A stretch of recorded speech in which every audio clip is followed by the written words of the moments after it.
ഈ പ്ലെയേഴ്സ് 3 കാറ്റഗറിയായി മാറും. അതായത് പ്ലേയിങ് ടൈം ഫുട്ബോളിൽ നിന്ന് വിരമിച്ച് കഴിഞ്ഞ് മൂന്ന് തരം ആൾക്കാരാണ് കൂടുതലും ഫോക്കസ്ഡ് ആയി നിൽക്കുക. 1 മാനേജേഴ്സ് ആവാം, 2 സ്പോർട്ടിംഗ് ഡയറക്ടേഴ്സ് ആവാം, 3 പണ്ഡിറ്റ്സ് ആവാം.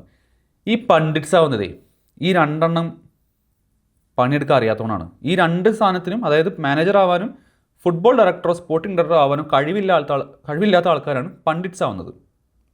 അപ്പോൾ അങ്ങനെ കുറച്ച് പണ്ഡിറ്റ്സ് ആണ് നമ്മുടെ ലെജൻസ്. അതിലെടുത്ത് പറയേണ്ട പേര് പോൾ സ്കോൾസും നിക്കി ബട്ടുമാണ്. കാരണം അവരാണ് ഹൈലൈറ്റിൽ നിൽക്കുന്നത്. കാരണം മണ്ടത്തരം വിളിച്ച് പറഞ്ഞുകൊണ്ട് ആഘോഷിക്കാൻ പറ്റുന്ന 2 ആൾക്കാർ ഇവർ മാത്രമേ ഞാൻ കണ്ടതിൽ വെച്ചിട്ട്. Shout out Rio Ferdinand, shout out to Vidic, shout out to Evra and ഒരു പരിധിവരെ റോയ് കീൻ. കാരണം അറ്റ്ലീസ്റ്റ് ഇമ്മാരി മണ്ടത്തരം പറഞ്ഞുകൊണ്ട് പ്ലേയേഴ്സിനെ ക്രിട്ടിസൈസ് ചെയ്യുന്നില്ല. ഹെൽത്തി ക്രിറ്റിസിസം ഓക്കെയാണ്, പക്ഷേ ബോഡി ഷെയ്മിങ് അല്ല ക്രിറ്റിസിസം. ഇവന്മാർ സത്യം പറഞ്ഞാൽ നമ്മുടെ ക്ലബിനെ രക്ഷിക്കാനല്ല, നമ്മുടെ ക്ലബിനെ ശിക്ഷിക്കാനും നമ്മുടെ പ്ലെയേഴ്സിനെ ക്രിട്ടിസൈസ് ചെയ്യാനും വേണ്ടി മാത്രം കയറിയിരുന്ന് സംസാരിക്കുന്നതായിട്ട് എനിക്ക് തോന്നുന്നുണ്ട്. കാരണം ഞാനിവരെ അടുത്തൊന്നും നമ്മുടെ പ്ലെയേഴ്സിനെ കുറിച്ച് എന്തെങ്കിലും നല്ല വാക്ക് പറയുന്നത് ചില പണ്ഡിറ്റ്സ്, എല്ലാവരും അല്ല, ചില പണ്ഡിറ്റ്സിൻ്റെ സൈഡിൽ ഞാൻ കേട്ടിട്ടില്ല. പ്രത്യേകിച്ച് നമ്മൾ വാനോളം പുകഴ്ത്തുന്ന ചില പണ്ഡിറ്റ്സ് ഉണ്ട്, അല്ലെങ്കിൽ നമ്മുടെ ലെജൻസ് ഉണ്ട്.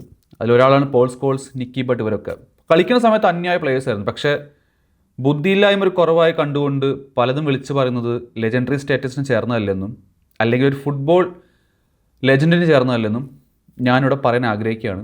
അത് പറയാൻ കാരണം ചില കാര്യങ്ങൾ നമ്മൾ ഓപ്പൺ തന്നെ പറയണം, അല്ലാതെ പറയാതെ മൂടി വെച്ച് കഴിഞ്ഞാൽ പിന്നെ അതിലൊരു സുഖമില്ല. അതുകൊണ്ടാണ് പറഞ്ഞത്. അപ്പോൾ ഇവർ ഈ ക്ലബിനെ രക്ഷിക്കാൻ ഞങ്ങൾ പോകുന്നു, അല്ലെങ്കിൽ ക്ലബ്ബ് രക്ഷപ്പെടട്ടെ എന്ന് വിചാരിച്ചുകൊണ്ട് ഞങ്ങൾ കാര്യങ്ങൾ പറയുന്നു എന്നൊക്കെയാണ് ഇവർ പറഞ്ഞിരുന്നത്. അത് പറയാൻ കാരണം ഞാനിതിന് മുമ്പൊരു വീഡിയോ ചെയ്തിട്ടുണ്ടായിരുന്നു പോൾ സ്കോൾസിനെ കുറിച്ചിട്ട്. അനാവശ്യമായത് വായിൽ തോന്നിയത് കോതയ്ക്ക് പാട്ടെന്ന് പറഞ്ഞാൽ പറഞ്ഞു നടക്കുന്ന ഒരാളാണെന്ന് ഞാൻ പറഞ്ഞിരുന്നു. അപ്പോൾ അതിനുശേഷമൊക്കെ നമ്മൾ പിന്നെ പോൾ സ്കോൾസിൻ്റെ പോഡ്കാസ്റ്റിൽ കണ്ടു ഞങ്ങൾ ക്ലബ്ബ് രക്ഷപ്പെടാൻ വേണ്ടിയിട്ടാണ്, ക്ലബ്ബ് ബെറ്റർ ആവാൻ വേണ്ടിയിട്ടാണ് പറയുന്നതെന്ന്. പക്ഷേ എന്ത് തേങ്ങയാടോ നിങ്ങൾ ലിസാൻഡ്രോ മാർട്ടിനസിൻ്റെ ഹൈറ്റിനോടും അതേപോലെ തന്നെ ലിസാൻഡ്രോ മാർട്ടിനസിൻ്റെ ബോഡി ഷേമിങ് ചെയ്തുകൊണ്ട് പറയുന്നത് എന്ത് ക്ലബ്ബ് രക്ഷപ്പെടാൻ വേണ്ടിയിട്ടാണ്? ഏത് ക്ലബ്ബ് രക്ഷപ്പെടാൻ വേണ്ടിയിട്ടാണ്? അത് നിങ്ങൾക്ക് വെറുതെ പറഞ്ഞിരിക്കാൻ ഒരു സുഖത്തിന് വെറുതെ ഒന്ന് കുളിര് കോരാൻ വേണ്ടി പറയുന്നതാണോ? ലിസാൻഡ്രോ മാർട്ടിനസ് എന്ന് പറയുന്ന വ്യക്തി വേൾഡ് കപ്പ് വിന്നറാണ്, ഒരു അർജൻറ്റീനിയനാണ്, ഒരു വേൾഡ് കപ്പ് വിന്നറാണ്, കോപ്പ അമേരിക്ക വിന്നറാണ്. വേൾഡ് കപ്പിൻ്റെ പടി പോലും കാണാത്ത പോൾ സ്കോൾസും നിക്കി ബട്ടുമാണ് എന്ന് പറയുന്നത്. ഇനി അവരെടുത്തിട്ടുണ്ടോ എനിക്ക് അറിഞ്ഞൂടാ, ഞാൻ അറിയാതെ ഒരു വേൾഡ് കപ്പ് എടുത്തോ എനിക്ക് അറിഞ്ഞൂടാ. പക്ഷേ വേൾഡ് കപ്പ് എടുത്തൊരു ലെജൻഡാണ്, അല്ലെങ്കിൽ വേൾഡ് കപ്പ് എടുത്ത് നിൽക്കുന്ന ഒരു പ്ലെയറാണ്, ഭാവിയിൽ ഒരു ലെജൻഡാണ് ലിസാൻഡ്രോ മാർട്ടിനസ്. പിന്നെ അത് മാത്രമല്ല, വേൾഡ് കപ്പ് വിടും. അപ്പോൾ പറയും പോൾ സ്കോൾസ് കപ്പ് എടുത്തില്ലേ, പ്രീമിയർ ലീഗ് എടുത്തില്ലേ, ചാമ്പ്യൻസ് ലീഗ് എടുത്തില്ലേ, അപ്പോൾ അത് വിടും. ഈ കറണ്ട് മാൻ യുണൈറ്റഡ് സ്ക്വാഡിൽ ബ്രൂണോ കഴിഞ്ഞാൽ ഏറ്റവും കൂടുതൽ ക്ലബിന് വേണ്ടി മരിക്കാൻ വരെ തയ്യാറായിട്ട് പിച്ചിലിറങ്ങുന്ന ഒരാളാണ് ലിസാൻഡ്രോ മാർട്ടിനസ്. മൂപ്പര് ഫിറ്റ് ആണെങ്കിൽ മൂപ്പര് ആ പിച്ചിൽ ഇറങ്ങിക്കഴിഞ്ഞാൽ കാണുന്ന നമുക്കൊരു സമാധാനമാണ്. പക്ഷേ ഈ സമാധാനമാണ് പോൾ സ്കോൾസിനും അതേപോലെ തന്നെ നിക്കി ബട്ടിനും ഇല്ലാത്തത്. അവർ പറയുന്നത് ഹാലണ്ട് മാർട്ടിനസിനെ പൊക്കിയെടുത്തുകൊണ്ട് പോയി ഗോളടിക്കും. എന്നിട്ട് ഹാലണ്ട് ആകെ 2 ടച്ചാണ് എടുത്തതെന്ന് എനിക്ക് തോന്നുന്നത്. ഒരു ഗോൾ പോലും അടിച്ചില്ല. മാർട്ടിനസ് കളിച്ചു കേട്ടോ. 60 മിനിറ്റ് പെപ്പ് ഹുക്ക് ചെയ്തു ഹാലണ്ടിനെ. അതായത് ലിസാൻഡ്രോ മാർട്ടിനസ് ഹാലണ്ടിനെ കുക്ക് ചെയ്തു, എന്നിട്ട് പെപ്പ് ഗാർഡിയോള ഇത് കണ്ടുകൊണ്ട് ഹാലണ്ടിനെ ഹുക്ക് ചെയ്തു 60 മിനിറ്റിൽ. അപ്പോൾ ലിസാൻഡ്രോ മാർട്ടിനസ് ഇതിന് ശേഷം അയാളോട് ചോദിച്ചപ്പോൾ ഇയാളൊരു കാര്യം പറഞ്ഞു, ഐ ഡോണ്ട് കെയർ, അവരെന്ത് വേണമെങ്കിലും പറഞ്ഞോട്ടെ, അവർക്ക് എന്തെങ്കിലും കാര്യം പറയണമെങ്കിൽ മുഖത്ത് നോക്കി പറയാം, എൻ്റെ വീട് ഓപ്പൺ ആണ്, അവർക്ക് എപ്പോഴും വേണമെങ്കിൽ വരാം, എൻ്റെ മുഖത്ത് നോക്കി പറയാമെന്ന് അയാൾ പറഞ്ഞു. അതിനുശേഷം ഈ 50, 45, 55 വയസ്സായ ലെജൻസ് പറഞ്ഞത് എന്താണെന്നറിയോ? ഞങ്ങൾക്ക് 50 വയസ്സായി, ഞങ്ങൾക്ക് മുമ്പോട്ട് വീട്ടിൽ പോകേണ്ട കാര്യമില്ല എന്നാണ്. ലെജൻസ് ആണെങ്കിലും കുജൻസ് ആണെങ്കിലും ആരായാലും മണ്ണുണ്ണിമാരെന്ന് വിളിക്കും. അയാൾ പറഞ്ഞത്, ലിസാൻഡ്രോ മാർട്ടിനസ് പറഞ്ഞത് എന്താ? നിങ്ങൾക്ക് ധൈര്യമുണ്ടെങ്കിൽ നിങ്ങൾ എൻ്റെ മുഖത്ത് നോക്കി പറഞ്ഞതാണ് അവരോട് പറഞ്ഞത്, നിക്കി ബട്ടിനോടും പോൾ സ്കോൾസിനോടും. അതിന് ഇവരുടെ റിപ്ലൈ എന്തായിരുന്നു? ഒരു കളി കളിച്ചു കഴിഞ്ഞാൽ നിങ്ങളൊന്നും ആവില്ല, അല്ലെങ്കിൽ ഞങ്ങൾക്ക് നിങ്ങളുടെ വീട്ടിൽ വന്നിട്ട് പറയേണ്ട ആവശ്യമില്ല, ഞങ്ങൾക്ക് 50 വയസ്സായി, ധൈര്യം ഇല്ലെങ്കിൽ ധൈര്യം ഇല്ല എന്നുകൊണ്ട് ഓപ്പണായിട്ട് പറയാം. മനസ്സിലായില്ലേ? എന്നിട്ട് പറഞ്ഞതിന് അപ്പോളജൈസ് ചെയ്യുക. ആരും കുറ്റം പറയില്ല. കാരണം പറഞ്ഞത് മണ്ടത്തരമായി പോയി എന്ന് കണ്ടു കഴിഞ്ഞാൽ അത് അപ്പോളജൈസ് ചെയ്യുക. ലിസാൻഡ്രോ മാർട്ടിനസോട് അപ്പോളജൈസ് ചെയ്തേ പറ്റൂ.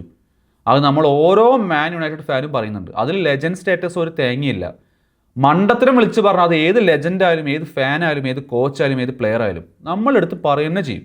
ഇതിപ്പോൾ ഒരു ഇംഗ്ലീഷ് ഡിഫൻഡറോ ഒരു ഇംഗ്ലീഷ് മിഡ്ഫീൽഡറോ ഒരു ഇംഗ്ലീഷ് അറ്റാക്കറോ ആണെങ്കിൽ ഇവരിതൊന്നും മിണ്ടില്ല.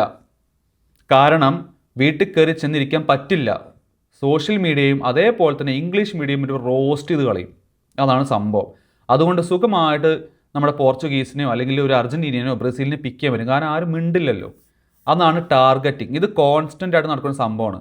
പോൾ പോഗ്ബ, ബ്രൂണോ ഫെർണാണ്ടസ്, അതേപോലെ തന്നെ പണ്ട് നമ്മുടെ ഇതിൽ കളിച്ചിരുന്ന മാർഷ്യൽ, ഇപ്പോൾ നമ്മുടെ ലിസാൻഡ്രോ മാർട്ടിനസ്, ഇങ്ങനത്തെ പ്ലേയേഴ്സിനെ മാത്രമേ ഇവർ പിക്ക് ചെയ്യുള്ളൂ. മണ്ടന്മാരായ പ്ലേയേഴ്സ്, എസ്പെഷ്യലി മണ്ടന്മാരായ ഇംഗ്ലീഷ് പ്ലേയേഴ്സിനെ ഒരു പിക്ക് ചെയ്യില്ല. നിങ്ങൾ എപ്പോഴെങ്കിലും സ്കോൾസോ അല്ലെങ്കിൽ റോയ്ക്കിനോ അല്ലെങ്കിൽ റോയ്ക്ക് വിട്ട് സ്കോൾസോ അല്ലെങ്കിൽ ഇതേപോലെ തന്നെ നിക്കി ബട്ടൊക്കെ വന്നിട്ട് ലൂക്ഷനെ കുറിച്ച് പറഞ്ഞ് നിങ്ങൾ കേട്ടിട്ടുണ്ടോ? മേസൺ മൗണ്ടിനെ കുറിച്ച് പറഞ്ഞ് നിങ്ങൾ കേട്ടിട്ടുണ്ടോ? റാഷ്ഫോർഡിനെ കുറിച്ച് പറഞ്ഞ് നിങ്ങൾ കേട്ടിട്ടുണ്ടോ? മിണ്ടില്ലവന്മാർ. കാരണം പേടി. ട്രൗസർ ഒരു പോവോ എന്നുള്ള പേടി. ട്രൗസർ എന്ന് ഉദ്ദേശിച്ചത് ഈ സാധനം കീഞ്ഞു പോകുന്നുള്ള പേടിയാണ്. ബാക്കിയുള്ളവരെ കുറിച്ച് പറഞ്ഞ വലിയ പ്രശ്നമൊന്നുമില്ല. അതൊരു കോൺട്രവേഴ്സിയായി മാറിക്കോളും. ഇത് കോൺട്രവേഴ്സിയില്ല, തലയ്ക്ക് മണ്ടയ്ക്ക് അടി കിട്ടും ഇംഗ്ലീഷ് പ്ലേയേഴ്സിനെ കുറിച്ച് പറഞ്ഞു കഴിഞ്ഞാൽ. ഉള്ളത് ഓപ്പണായിട്ട് പറയും ഗൈസ്.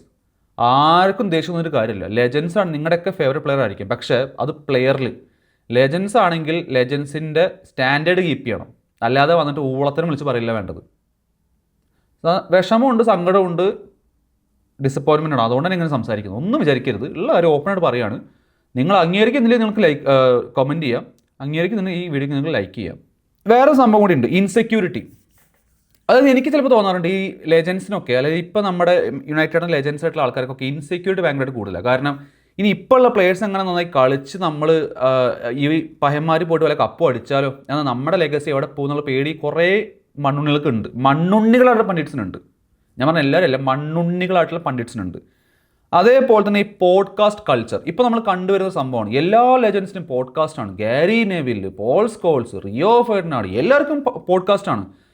നിങ്ങളൊന്ന് ആലോചിച്ച് നോക്ക്. ഞാൻ അറിഞ്ഞിട്ടില്ല, നിങ്ങൾക്കറിയാം, എനിക്ക് അറിഞ്ഞൂടാ. തിയറി ഹെൻറി ഏതെങ്കിലും പോഡ്കാസ്റ്റ് തുടങ്ങിയിട്ട് ആർസണൽ പ്ലേയേഴ്സിനെ കുറ്റം പറഞ്ഞ് നിങ്ങൾ കേട്ടിട്ടുണ്ടോ? ജേമി കെരിഗർ പോഡ്കാസ്റ്റ് തുടങ്ങിയിട്ട് ഏതെങ്കിലും ലിവർപൂൾ പ്ലേയേഴ്സിനെ കുറ്റം പറഞ്ഞ് നിങ്ങൾ കേട്ടിട്ടുണ്ടോ? ഇനി ഏത് ടീം എടുത്തോ, ടോട്ടനാമോ, സിറ്റിയോ, സിറ്റിക്ക് ലെജൻസ് ഇല്ല, ഇപ്പോൾ വന്ന ലെജൻസാണ് വീട്, അല്ലെങ്കിൽ ഏത് ടീമും, ഏതൊരു ബിഗ് 6 അല്ലെങ്കിൽ ബിഗ് 10 ടീമിലും ലെജൻഡ്മാർ പോഡ്കാസ്റ്റ് സ്റ്റാർട്ട് ചെയ്തിട്ട് സ്വന്തം ടീമിനെ, സ്വന്തം പ്ലേയേഴ്സിനെ കുറ്റം പറഞ്ഞ് നിങ്ങൾ കേട്ടിട്ടുണ്ടോ? കാണൂല. മാഞ്ചസ്റ്റർ യുണൈറ്റഡിൽ മാത്രമേ കാണുള്ളൂ. കാരണം എന്താ അറിയോ? ജീവിക്കാൻ വേണമെങ്കിൽ മാഞ്ചസ്റ്റർ യുണൈറ്റഡിൻ്റെ പേര് വേണം. അതിന് വേണ്ടിയാണ് ഈ പഹയന്മാർ ഇതൊക്കെ ചെയ്യുന്നത്. അവരൊരു പ്ലെയറിനെ പിക്ക് ചെയ്യും, എന്നിട്ട് അവരുടെ മുകളിൽ ഒരു നെഗറ്റീവ് കീപ്പ് ചെയ്യും, എന്നിട്ട് ഇതിലൊക്കെ കൂടി രക്ഷപ്പെട്ട് പോകണമെന്ന് അറിയോ? അതാണ് ഏറ്റവും വലിയ കോമഡി. ഇതിൽ കൂടെ രക്ഷപ്പെട്ട് പോണത് ഗ്ലേസേഴ്സും ഇനിയോസും. അവരുടെ മോഡലിലുള്ള അല്ലെങ്കിൽ അവരുടെ മുകളിൽ ഇപ്പം ഉണ്ടാകുന്ന ഒരു പ്രഷർ ഉണ്ടല്ലോ, അതൊന്നൊക്കെ ഡീവിയേറ്റ് ആയിട്ട് ഫാൻസ് സ്കോൾസിൻ്റെ മുകളിലും ലിസാൻഡ്രോ മാർട്ടിനസിൻ്റെ മുകളിലും നിക്കി ബട്ടിൻ്റെ മുകളിലും പോകും. ഇവന്മാർ പുറംവാതിലൂടെ പതുക്കെ കാശ് കൊടുത്തുകൊണ്ട് ഓടും. ഗ്ലേസേഴ്സും ഇനിയോസും ആരും നോക്കാല്ല. എന്നാൽ നമ്മളെല്ലാവരും ഫോക്കസ്ഡ് ആണല്ലോ ഈ പണ്ഡിറ്റ്സിൻ്റെ മുകളിൽ. അവരവരുടെ വെടിപ്പായിട്ടുള്ള വൃത്തികെട്ട പണി ചെയ്തുകൊണ്ട് വെടിപ്പായിട്ട് ബാക്കിലൂടെ ഇറങ്ങിപ്പോകും. അതും കൂടി ഞാൻ എടുത്ത് പറയുന്നത്. കാരണം ഇതിലേറ്റവും കൂടുതൽ രക്ഷപ്പെടുന്നത് ഗ്ലിനിയോസാണ്. എൻ്റെ സത്യം പറയാൻ എനിക്കിപ്പോൾ നമ്മൾ പറയില്ല, ഒരു ഗോസിപ്പ് അല്ലെങ്കിൽ റൂമർ പോലെ, സത്യം പറഞ്ഞാൽ ഈ ഗ്ലിനിയോസ് ഇവന്മാർക്ക് പൈസ കൊടുത്തിട്ട് വേണിച്ച് ചെയ്യിക്കുകയാണോ എന്നൊരു എനിക്ക് ഡൗട്ടുണ്ട്. കാരണം നമ്മുടെ ഫോക്കസ്, ഫാൻസിൻ്റെ ഫോക്കസ് ഈ വേണ്ടാത്ത ടോപ്പിക്കിന് മുകളാവാൻ വേണ്ടിയിട്ട് നമ്മുടെ റിയൽ ടോപ്പിക് എന്താണ്? നമ്മുടെ ഓണർഷിപ്പ് മാറണമെന്നാണ്. അതിന് ഡീവിയേറ്റ് ചെയ്യാനായിട്ട് ഇവന്മാർ ഇതിൻ്റെ മുകളിൽ അടിച്ചേൽപ്പിക്കണം എന്നുള്ളത് എനിക്ക് സംശയമുണ്ട്. സത്യം പറയാം, എനിക്ക് അങ്ങനെ ഇപ്പോൾ തോന്നുന്നുണ്ട്. കാരണം അമ്മാരി വർത്തമാനങ്ങളാണ്. അറ്റ്ലീസ്റ്റ് കുറച്ചെങ്കിലും ബുദ്ധിയാണെങ്കിൽ മന്ദബുദ്ധി എന്ന് വിളിക്കാമല്ലോ. ഇത് അമ്മാരി ബുദ്ധി പോലും ഇല്ലാത്ത വർത്തമാനങ്ങളാണ് ഇവർ പറയുന്നത്. ഇമ്മാരി പണ്ഡിറ്റ്സ്മാർ വന്ന് ഇമ്മാരി ഊളത്തിന് വിളിച്ച് പറയുമ്പോൾ നമ്മുടെ പ്ലേയേഴ്സ് എവിടെയായിരിക്കും എന്നുള്ളതാണ്. കാരണം ഇത് സത്യം പറഞ്ഞാൽ കോൺഫിഡൻസ് ഡാമേജ് ചെയ്യും. അതേപോലെ തന്നെ ഫാൻസുമാരുടെ അബ്യൂസ്. അതായത് ഇപ്പോൾ ഫോർ എക്സാമ്പിൾ ഇവരിത് പറഞ്ഞതിന് ശേഷം ലെറ്റ്സ് സിറ്റി അങ്ങാനും ഒരു 4-0 5-0 ജയിച്ച് വിചാരിക്കുക. എങ്ങനെയായിരിക്കും ഫാൻസ് റിയാക്ട് ചെയ്യുക മാർട്ടിനസിനോട്? നിങ്ങളതൊന്നും ആലോചിച്ച് നോക്ക്. അതേപോലെ തന്നെ ഡ്രസ്സിംഗ് റൂമിലെ പ്രഷർ. ഒരു ബിഗ് ഗെയിമിന് മുമ്പ് വന്നിട്ടാണ് ഇവന്മാർ ഇതൊക്കെ ഊളത്തിനെ വിളിച്ച് പറയുന്നത്. ആ കളി എങ്ങാനും നമ്മൾ അങ്ങനെ കളിക്കാതെ, അല്ലെങ്കിൽ നമ്മൾ ഫാൻ പ്രഷറിൽ ആ പ്രഷറിൽ വീണ് പോയി ലിസാൻഡ്രോ മാർട്ടിൻസ് അങ്ങനെ കളിച്ചിരുന്നില്ലെങ്കിൽ എന്തായിരുന്നു ലിസാൻഡ്രോ മാർട്ടിൻസിൻ്റെ ഇപ്പോഴത്തെ അവസ്ഥ ഫാൻ ബേസിൽ? നിങ്ങളൊന്ന് ആലോചിച്ച് നോക്ക്. സോ ഇതുകൊണ്ടൊക്കെ എന്ത് മെച്ചമാണ് നമ്മുടെ ക്ലബ്ബിന് ഉണ്ടാവുന്നത്, അല്ലെങ്കിൽ എന്ത് മെച്ചമാണ് നമ്മുടെ പ്ലേയേഴ്സിന് ഉണ്ടാവുന്നത്? ലിസാൻഡ്രോ മാർട്ടിൻസ് പറഞ്ഞ കറക്റ്റ് അല്ലേ? നിങ്ങൾക്ക് കുറ്റം പറയണോ? നിങ്ങൾക്ക് എൻ്റെ മുകളിൽ കൺസ്ട്രക്റ്റീവ് ക്രിറ്റിസിസം വേണോ? നിങ്ങൾ നേരെ ഒന്ന് സംസാരിക്കുക. മുഖത്ത് നോക്കുമ്പോൾ അവർ മിണ്ടുന്നില്ല, ഒരക്ഷരം മിണ്ടുന്നില്ല. അപ്പോൾ ചിരിച്ച് കളിച്ച് നടക്കും. എന്നിട്ട് പുറകിൽ പോയി കൊണ്ട് ഇതടിക്കും. അതാണ് മാർട്ടിൻസ് കാണിച്ചത്. ഇതന്നെ ഉള്ളൂ. ഈ വർത്തമാനം മാത്രമേ ഉള്ളൂ. ഇത് നടക്കും. ഇതിന് വേണ്ടിയിട്ട്, ദുഡിന് വേണ്ടിയിട്ട് അതാണ് മാർട്ടിൻസ് പറഞ്ഞത്. കറക്റ്റാണ്. ഞാൻ മാർട്ടിൻസ് കൂടെ നിൽക്കുന്നു ഇതിൽ. കാരണം ഇങ്ങനത്തെ സമയത്താണ് നമ്മൾ സത്യം പറഞ്ഞ് കളിക്കുന്ന, അതായത് നമ്മുടെ ക്ലബിന് വേണ്ടി മരിക്കാൻ തയ്യാറായിട്ട് പിച്ചിലിറങ്ങുന്ന ഫാൻസിൻ്റെ കൂടെ അല്ലെങ്കിൽ പ്ലേയേഴ്സിൻ്റെ കൂടെ നമ്മൾ നിൽക്കേണ്ടത് ഇമ്മാതിരി സന്ദർഭത്തിൽ. അല്ലാതെ ഊളത്തനം വിളിച്ച് പറയുന്ന ആൾക്കാരുടെ പിന്നാലെ പോവല്ല.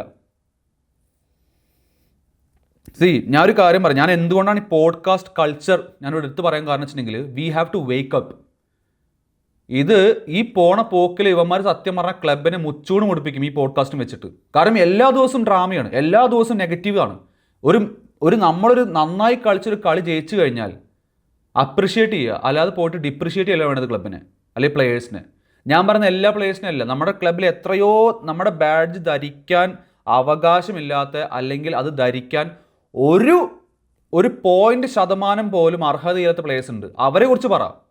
അല്ലാതെ നമ്മുടെ ക്ലബിന് വേണ്ടിയിട്ട് 150%, 200% പിച്ചിൽ കൊടുക്കുന്ന പ്ലേയേഴ്സിനെ കുറിച്ചിട്ടല്ല പറയേണ്ടത്. ഇതാണ് എൻ്റെ അഭിപ്രായം. കോൺസ്റ്റൻറ്റ് നെഗറ്റിവിറ്റിയാണ് ഇവർ ചെയ്തുകൊണ്ടിരിക്കുന്നത് നമ്മുടെ ക്ലബിൻ്റെ മുകളിൽ, നമ്മുടെ പ്ലേയേഴ്സിൻ്റെ മുകളിൽ. ഞാൻ പറയും, നിങ്ങൾ ക്രിട്ടിസൈസ് ചെയ്തോ, മുഖത്ത് നോക്കി കാര്യം പറ. നിങ്ങൾ ഇൻ്റർവ്യൂ ചെയ്യാറുണ്ടല്ലോ പ്ലേയേഴ്സിനെ, മുഖത്ത് നോക്കി പറ നിങ്ങൾ എന്തുകൊണ്ട് ഇങ്ങനെ ചെയ്യുന്നില്ല, അങ്ങനെ ചോദിക്കുക. അത് ആണത്തം. ഈ ചെയ്യുന്നത് ആണും പെണ്ണും കെട്ടതരം എന്നേ ഞാൻ പറയുള്ളൂ. നിങ്ങളിപ്പോൾ കണ്ടല്ലോ പോൾ സ്കോൾസ് നിക്കി ബട്ടൺ ചെയ്തത്, ഇത് ശരിയാണ് നിങ്ങൾ അംഗീകരിക്കുന്നുണ്ടോ? അംഗീകരിക്കുന്നുണ്ടെങ്കിൽ നിങ്ങൾക്ക് കമൻറ്റ് ചെയ്യുക എന്തുകൊണ്ടെന്നുള്ളത്. അംഗീകരിക്കുന്നില്ലെങ്കിൽ എൻ്റെ കൂടെ നിൽക്കുകയാണെങ്കിൽ നിങ്ങൾക്ക് ഈ വീഡിയോ ലൈക്ക് ചെയ്യാം. ഈ ചാനൽ സബ്സ്ക്രൈബ് ചെയ്യാത്ത ആൾക്കാരുണ്ടെങ്കിൽ സബ്സ്ക്രൈബ് ചെയ്യാം. ഞാൻ ഈ വീഡിയോ ചെയ്യാൻ കാരണം I really want to talk about it. കാരണം എൻ്റെ ക്ലബിനെ ഹേർട്ട് ചെയ്യുന്ന, എനിക്കിഷ്ടപ്പെട്ട, എൻ്റെ ടീമിന് വേണ്ടി മരിക്കാൻ വരെ പിച്ചിലിറങ്ങി കളിക്കുന്ന എനിക്കിഷ്ടപ്പെട്ട പ്ലേയേഴ്സിന് കുറ്റം പറഞ്ഞാൽ, അല്ലെങ്കിൽ വൃത്തികേട് പറഞ്ഞാൽ, ആ വൃത്തികേട് തുറന്നു കാട്ടുകയും ചെയ്യും, അതിനെതിരെ പറയുകയും ചെയ്യും. അത് ഏത് കുജൻ്റെ ആയാലും ലെജൻ്റെ ആയാലും ബിജൻ്റെ ആയാലും അതെനിക്ക് I don't care. This is Mirage signing off from Stretford signal. വീണ്ടും വേറെ വീഡിയോ ആയിട്ട് കാണാം. നിങ്ങളുടെ കമൻറ്റ്സ്, നിങ്ങളുടെ ഒപ്പീനിയൻസ്, നിങ്ങളുടെ ഡിസ്കഷൻ പോയിന്റ്സ് ഒക്കെ താഴെ കമൻറ്റ് ചെയ്യുക. See you again.